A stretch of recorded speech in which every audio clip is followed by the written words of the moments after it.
impact négatif sur notre santé. En Guadeloupe, des équipes de chercheurs se penchent depuis des mois sur cette problématique dans le cadre d'un projet. Les équipes ont présenté à la presse le fruit de ce travail ce matin. En voici les grandes lignes avec ce reportage de Rémi de France. Le commentaire est signé Jackie Massicou. Parce que les problématiques de santé sont de plus en plus complexes, la mise en synergie des compétences et des moyens peut s'avérer nécessaire.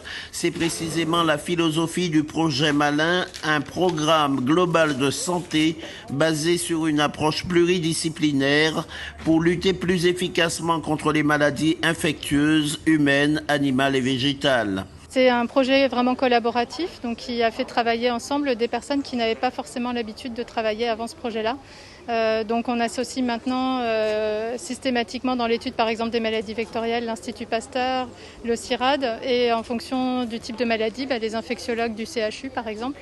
Donc c'est un effort collaboratif, on est sorti de nos tours d'ivoire et l'idée c'est de continuer à aller dans ce sens puisque les problématiques de santé sont de plus en plus complexes et nécessite vraiment cette réunion de compétences et de disciplines.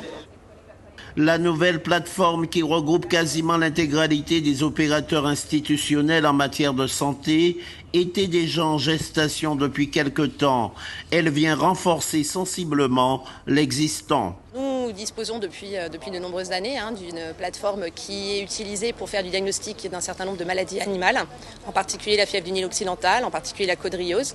Et cette plateforme est également mobilisée et a été mobilisée dans le cadre de la recherche d'un certain nombre de pathogènes humains, en particulier le virus Zika, et pourra être mobilisée sur du diagnostic Covid en fonction des besoins.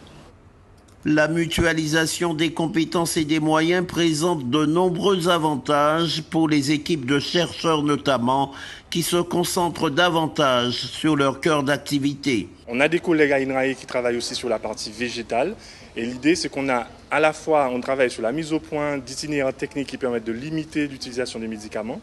Et aussi, on travaille sur la sélection d'animaux qui pourraient être plus résistants aux parasites ou aux virus qu'on peut retrouver dans notre écosystème en Guadeloupe, ce qui permet de limiter les médicaments.